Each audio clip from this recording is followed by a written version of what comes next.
I think I can speak for everybody when I say 2020 was a tough year all around. I pulled myself out of a really dark place back then. I sat around for a long time trying to decide my career path. I realized that jewelry has been a passion of mine all my life, so I figured I'd give jewelry making a shot. I found Bobby White on YouTube and I was just amazed at what I saw. The way he made every creation look so effortless and pristine, it made me believe that I could do it too. Around late August 2020, I decided to work on my mental health. I managed to get therapy, and I went as often as I could. Therapy is the best thing that could have happened to me. I can't imagine where I'd be today if I didn't have it. I cannot stress enough how important it was for me to get real help. I began working again, and I built up enough money by December to plan a trip to Turkey and get a jewelry internship there. I got the idea to create a YouTube channel so that my friends and family could see what I was up to while I was away. I figured I wouldn't have time to explain it all, so I grabbed my GoPro and began filming. I posted my first video and I thought it was just horrible, but it was so much fun to film.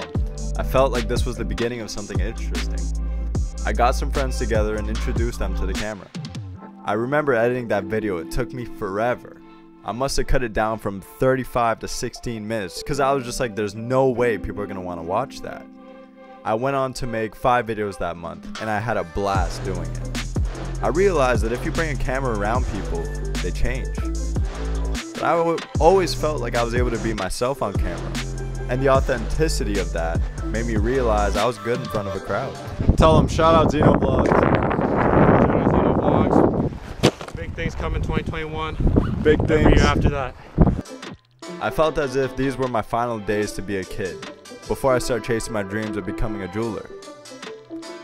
I got to Turkey in February and began my 10-day quarantine by working restlessly to get all my candle vlogs out before I could start with some new footage. Traveling across the world with no plan and being away from anything familiar was scary at first. It was very difficult to find a jeweler that was willing to teach me, since I was from outside the country. Aside from that, I felt like I was living the college life. I lived with my cousins and family. We would work by day and party by night. It was really great to reconnect with them. I met Ishultan from Atelier Canımız, sorry if I pronounced that wrong, which was a jewelry school, and it was like an answered prayer. This teacher was half-hour walk from where I was living, and he was so nice and understanding. We clicked just right away. I asked him if it would be alright for me to bring my camera and record my progress, and his eyes lit up. He got so excited at the idea he would even pick up the camera and record me without me even telling him to. I could barely understand him when he spoke to me because he was constantly using terms I had never heard before. So we spoke through Google Translate, and to my surprise, it worked very well. I set a goal from the very beginning that no matter what, every video was going to be better than the last, and it really was. Not only was I getting better at filming, but I also got more and more ideas, and I became a workaholic. I never stopped. I slipped into a state of mind where if I wasn't working on my future, I wasn't happy or satisfied. Because I only had school once a week, I felt like I wasn't being as productive as I could be back home, which affected my mental health. I felt stuck and ultimately decided to buy my ticket back home early. I was educating myself on YouTube and looking for ways to make a viral video. With my birthday coming up, I decided to make a special birthday video where I shared my thoughts over the past year, and it got some great exposure and feedback. It didn't go viral, but it was fun to make and people enjoyed it, so I saw it as a success. I continued to learn more, and I was having a blast making jewelry videos. I loved it even more than I thought I would. I spent 2 months in Turkey, reconnected with family, learned more about my trade, and made some good memories, but it was time for me to go back home. When I made it back, I spent a day in my quarantine hotel and got back home. Turkey gave me a new perception on life that was much needed. A lot went down in May, but it's all a blur. I didn't post anything, but I was working on many projects that never saw the light. I was living alone since my mom moved to Calgary to pursue a job and a new lifestyle, and my dad and brother were elsewhere. But the change in lifestyle and isolation from other people hit me hard. I felt really lost and unmotivated. I was starting to have issues with some of my old friends. Out of respect for them, I won't go into details, but the bottom line is they were devious and deceitful. I started dropshipping for a bit to see where it goes, but I realized I don't love it and I can't work all day on something I don't enjoy, so that was short-lived. I began to take people's wrongdoings less personally. I realized that more often than not, it's the result of a personal conflict. I was learning to balance my work and social life to make it coincide, and was figuring out a new routine that works for me. This was so important because I was lacking structure in my life and everything was a mess. June was a month of healing and a time to recenter my focus on what's important. I was still in therapy and going regularly. One of the reasons I still hadn't found work is because I prioritized my mental health over money. I had a lot to figure out, but in the end, I was doing much better because of it. I got lucky when a friend offered me a position working with him for a window cleaning company. The opportunity came at the perfect time and it was just what I needed.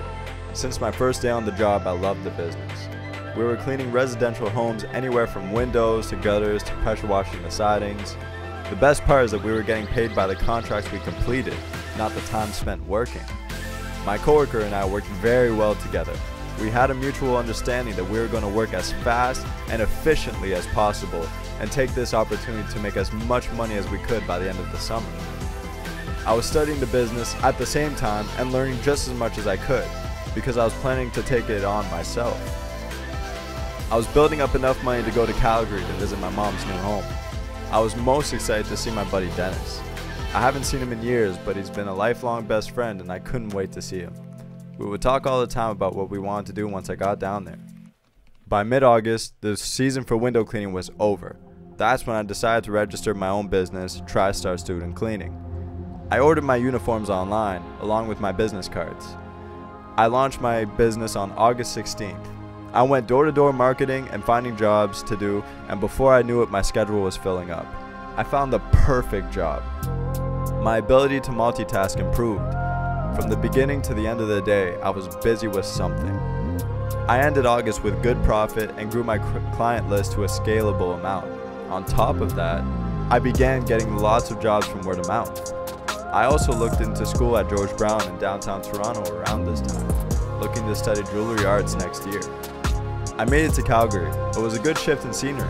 I made some new friends, got to see my mom for the first time since June, and got to see my buddy Dennis again. I went to Calgary willing to change my perspective. I needed to recenter my focus on the right things. I knew that it was time to let my old friends go, because I was disrespecting myself by associating with disrespectful people. I found it hard to work in Calgary because I had a lot going on all at once and I wasn't in the right headspace to be productive. I came home and got straight to work on my business. I rebranded my whole company, creating a Facebook page, paid for new logos and business cards, and got my company prepared for the next year. I worked as hard as I could. This was my final dash since I knew winter was on the way. I also bought a new dirt bike alongside my dad and brother and got to ride with them a couple times before the season was over. I bought jewelry tools and patiently waited for them to come in. I set up my workbench and was determined to make my first piece. By surprise, a jewelry store offered me a job. I felt good being able to wear a suit for work.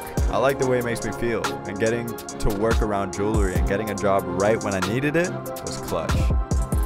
My window cleaning season came to an end as it got too cold, but it was a good first run. I began putting more effort into social media. Though people don't usually care to see others' daily achievements, it was good practice to add it to my daily routine. I was experimenting with Instagram and TikTok. I was also working on YouTube videos again now that I had more time on my hands and I felt inspired to keep it going. At the end of the day, all we really want in life is to be happy. All year long, I've been shedding blood, sweat, and tears trying to find my true identity and preserving my happiness. I learned a lot this year, and as a result, I don't let negative people's opinions affect me. This is only year one, and I'm only getting started. I began this channel with the idea of showing friends and family what I was up to on my journey, but from where I stand, I want to show the world what I'm made of. Although the numbers aren't here now, I'm positive that a decade from now, these videos will be golden for aspiring jewelers and maybe just entrepreneurs in general trying to find their path. I ended 2021 beating my 100 subscriber goal by miles, and by the end of 2022, who knows how much things will have changed. Only time will tell. Thank you guys for watching, and cheers to a new year.